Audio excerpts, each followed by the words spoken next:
প্রিয় বন্ধুরা, আশা করি তোমরা সবাই ভালো আছো। বাংলা দ্বিতীয় পত্রের আজকের অনলাইন ক্লাসে তোমাদের সবাইকে স্বাগত জানাচ্ছি।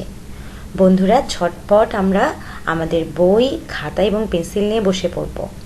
কারণ দেখো, আমরা গত দিনের যে বানান শুদ্ধিকরণের ক্লাসটা করেছি, অর্থাৎ যতটুকু আমাদের কাজ ছিল বাসার, সেটা কিন্তু আমরা আজকে মিলিয়ে নিব এবং তার পাশাপাশি আমরা আরও একটি টপিকের উপরে ক্লাস করব।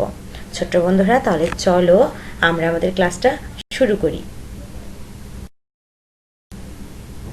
বন্ধুরা, বাংলা শব্দের যে বানান আমি তোমাদের গত ক্লাসে বলেছি যে এই অংশ থেকে মূলত আমরা কোনো নিয়ম লিখতে দিব না তোমাদেরকে। কয়েকটা বানান থাকতে পারে, সেই বানানগুলো তোমাদেরকে কি করতে হবে? শুদ্ধ রূপে লিখতে হবে।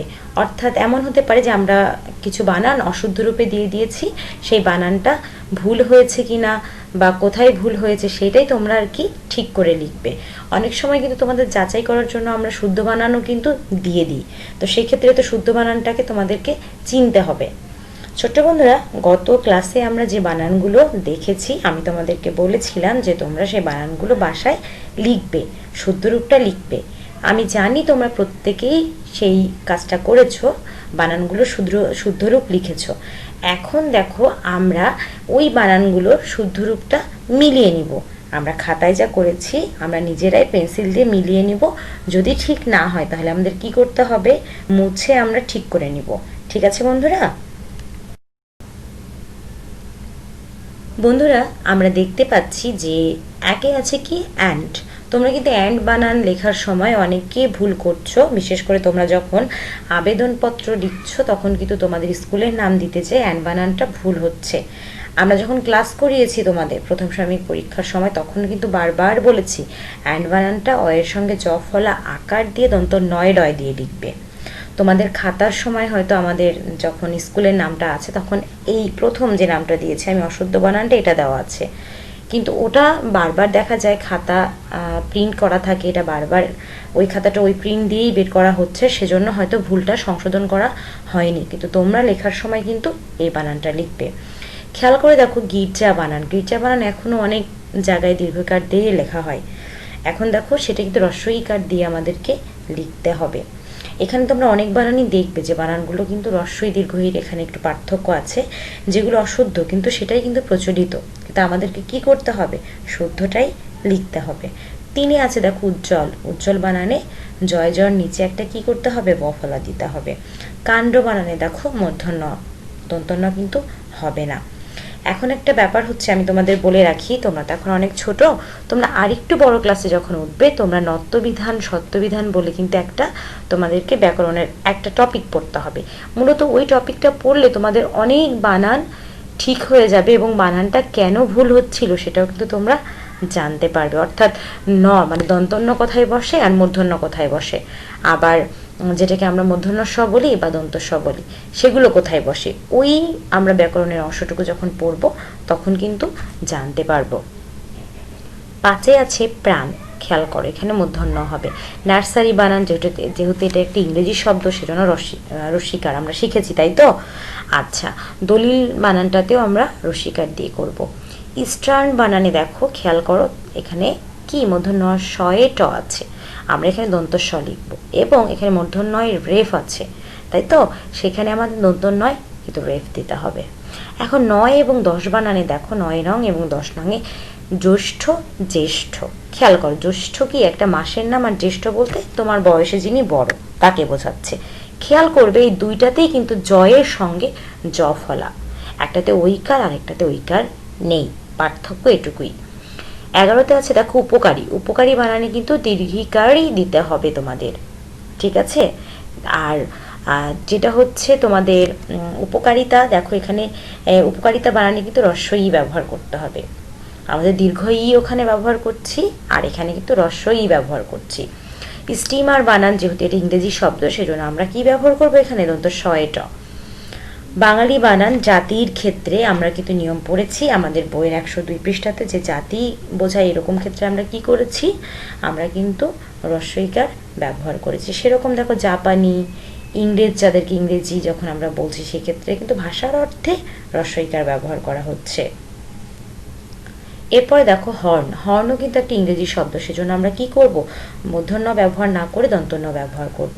ভাষণে আমরা মূর্ধন্য ব্যবহার করব। খেয়াল করো 18 নঙে কণ্ঠ, আমরা কিন্তু অনেক সময় সূক্ষ্ম যে পার্থক্যটা এটা বুঝতে পারি না। কণ্ঠ একটা নয়ঠ দিলে কিন্তু দেখো দাগটা হয়ে যাচ্ছে, সেক্ষেত্রে বানানটা কিন্তু ভুল হচ্ছে। আমাদের মূর্ধন্য দিতে হবে। মূর্ধন্যর কি, এটা অর্ধমাত্রার বর্ণ আমরা জানি, তাহলে পুরোটা কি তুমি মাত্রা দিতে পারবে? পারবে না। মাত্রা দিলে এটা দন্তন্য হিসেবে কাউন্ট করা হবে এবং তখন কিন্তু এটা ভুল হবে। কিরণ বানানে মূর্ধন্য ইংরেজি বানান একটু আগেই বললাম যে রস্বইকার দিয়ে লিখতে হবে। ইন্টার বানান যেহেতু ইংরেজি বানান, এজন্য আমরা কি দন্তন্য ব্যবহার করেছি। বাংলাদেশি, এটাও একটা জাতিগত অর্থে ব্যবহার করা হচ্ছে, বাংলাদেশে বসবাসকারী আমরা যারা অধিবাসীরা আছি তাদেরকে, তাই তো, এজন্য আমরা রস্বইকার ব্যবহার করব। সেক্রেটারিতে দেখো সেক্রেটারি একটা ইংরেজি শব্দ, এই জন্য রস্বইকার হয়ে যাবে। স্পিকার, এটাও ইংরেজি শব্দ, দেখো এখানে কি দন্তস্ব এবং রস্বইকার ব্যবহার করতে হবে। আমদানি, আলমারি একই ব্যাপার, আমরা রস্বইকার ব্যবহার করব। আরবি বানানে আমরা যারা আরবি লিখেছি এর আগে দেখবে যে খেয়াল করে, তখন কিন্তু আমরা দীর্ঘইকার দিয়েই পড়েছি, তাই তো। কিন্তু আমরা যখন আরবি বানানটা এখন পড়ছি আমরা কিন্তু রস্বইকারই পড়ছি, কারণ এই বানানটাই হচ্ছে শুদ্ধ। কেন শুদ্ধ আমি একটুখানি বলি, সেটা হচ্ছে যদি তুমি অন্য নিয়মগুলোও বাদ দাও, যদি তুমি ধরো আরবি শব্দটা মানে এমনিতে যে শব্দটা, এটা কি আমাদের আমাদের ভাষার মধ্যে আছে কিনা, অর্থাৎ এটা বাইরের ভাষা বিদেশি ভাষা কিনা, যদি বিদেশি ভাষা হয় সেক্ষেত্রে আমরা রস্বইকারই কিন্তু ব্যবহার করছি। খেয়াল করবে 28 নম্বরটা, লন্ডন, খেয়াল করো লন্ডন। লন্ডন যখন লিখেছি আমরা অশুদ্ধ বানানে মূর্ধন্য ব্যবহার করেছি, কিন্তু যেহেতু এটা কি লন্ডন এমনিই একটা দেশের নাম, তাই তো, বিদেশি।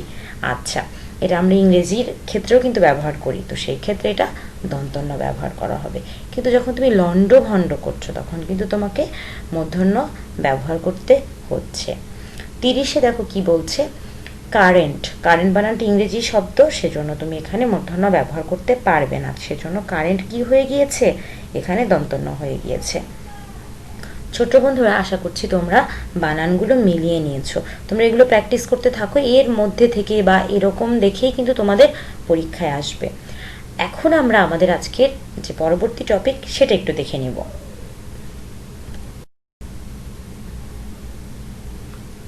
বন্ধুরা, আমরা আজকে যে টপিকটার উপরে ক্লাস করব সেটি হচ্ছে প্রায় সমচ্চারিত ভিন্নার্থক শব্দ।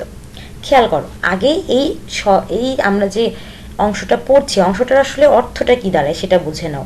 যদি তুমি অর্থটা বুঝতে পারো তাহলে কিন্তু যখন তুমি এর মূল অংশে, পাঠের মূল অংশে যাবে, তোমার ক্ষেত্রে কিন্তু খুবই সহজ হবে। দেখো, প্রায় বলতে আমরা জানি কাছাকাছি, তাই তো। আচ্ছা, সমচ্চারিত, সমচ্চারিত মানে একই রকম উচ্চারিত হয় এরকম, তার মানে কি একই রকম উচ্চারিত হচ্ছে বা কাছাকাছি উচ্চারিত হচ্ছে, উচ্চারণটা একই রকম বা কাছাকাছি একই রকম, তা কিন্তু অর্থ হচ্ছে ভিন্ন। অর্থ কি ভিন্ন। তোমাদের মনে আছে আমরা এর আগে সমার্থক শব্দ শিখেছি বা প্রতিশব্দ শিখেছি, নিশ্চয়ই মনে আছে। খেয়াল করো, আমরা ওই যেটা শিখেছি ওই টপিকটার এই টপিকটার ঠিক বিপরীত। কিভাবে বিপরীত আমি একটু বলি তোমাদের। প্রায় সমচ্চারিত শব্দ কথাটার অর্থ হচ্ছে কি, যে একই রকম উচ্চারণের কিন্তু অর্থ ভিন্ন। আর সমার্থক শব্দ ছিল কি, একই অর্থের বিভিন্ন শব্দ, তাই না, এরকম না ব্যাপারটা। আচ্ছা, এখন যখন আমরা আমাদের মূল পাঠে যাব, ব্যাপারটা আমাদের কাছে আরো স্পষ্ট হবে। এখন দেখো, একে আছে কি পদ্য আর একটা পদ্য। পদ্য বলতে আমরা বুঝছি কবিতা, আর পদ্য বলতে কি বুঝছি কমল। খেয়াল করো, পদ্য আর পদ্য কাছাকাছি উচ্চারণ না, কিন্তু অর্থগুলো কি হলো, ভিন্ন হলো। অর্থাৎ কাছাকাছি এই শব্দ দুটোর উচ্চারণ হলেও এর অর্থ কিন্তু আমরা আলাদা আলাদা পাচ্ছি। আচ্ছা, দুইও দেখো ঠিক তাই। ছোড়া, ছোড়া, ছোড়া বলতে আমরা বড় চাকু বোঝাচ্ছি, আর ছোড়া বলতে নিক্ষেপ করা বোঝাচ্ছি। তেমনই দেখো 3-এ জীব, জীব বলতে আমরা বোঝাচ্ছি প্রাণী, অর্থাৎ যাদের জীবন আছে। আর জীব যখন ভ উচ্চারণ করছি তখন এটা হয়ে যাচ্ছে জিহ্বা। 4-এ আছে দেখো দ্বার, দ্বার বলতে এখানে একটা বোঝাচ্ছে পত্নী বা স্ত্রী, আর দ্বার বলতে বোঝাচ্ছে দরজা। যেখানে কিসের পার্থক্য হচ্ছে দেখো, উচ্চারণ একই মনে হচ্ছে, শুধু বানানেও কিন্তু কি একটা ব ফলা যোগ করা হয়েছে। দেখো 5-এ আছে দাড়ি, দাড়ি অর্থ কি, আমরা যখন একেবারে বাক্যের শেষে একটা কি দাগ ব্যবহার করি, এটাকে তো আমরা দাড়ি বলি, তাই না, এটাকে পূর্ণচ্ছেদ বলে। আর যখন তুমি দাড়ি চন্দ্রবিন্দুটা ব্যবহার করছো না তখন কি হয়ে যাচ্ছে, শ্মশ্রু হয়ে যাচ্ছে।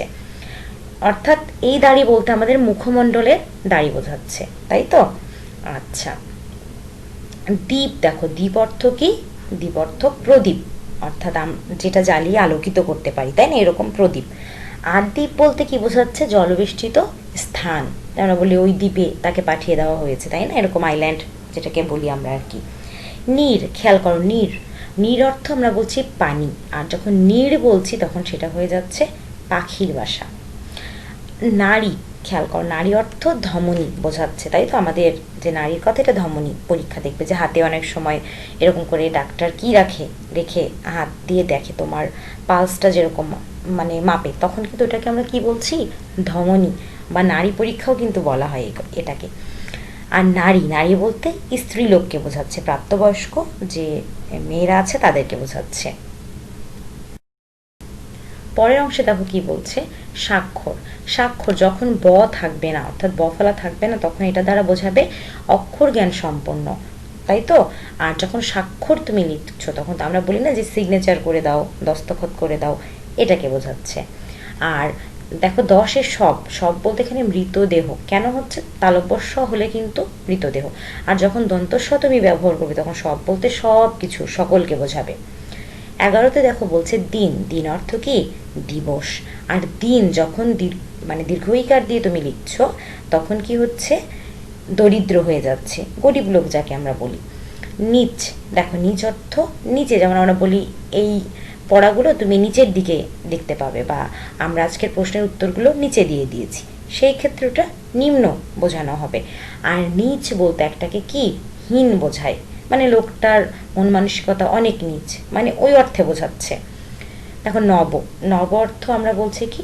নতুন, কিন্তু যখন নভ বলছি তখন এটা আকাশ হয়ে যাচ্ছে।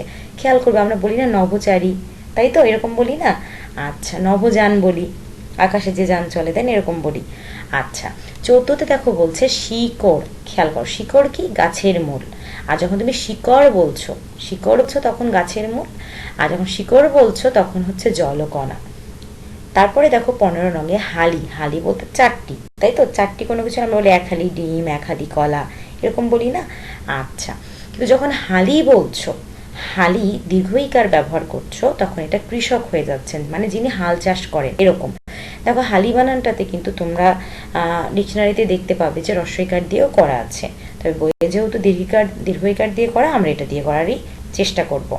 ছোট্ট বন্ধুরা, তাহলে তোমাদেরকে কি করতে হবে? ঝটপট আজকের পড়াটা খাতায় তুলে ফেলতে হবে। আমাদের আজকের ক্লাস এ পর্যন্তই। আশা করি তোমরা ক্লাসটা বুঝেছো।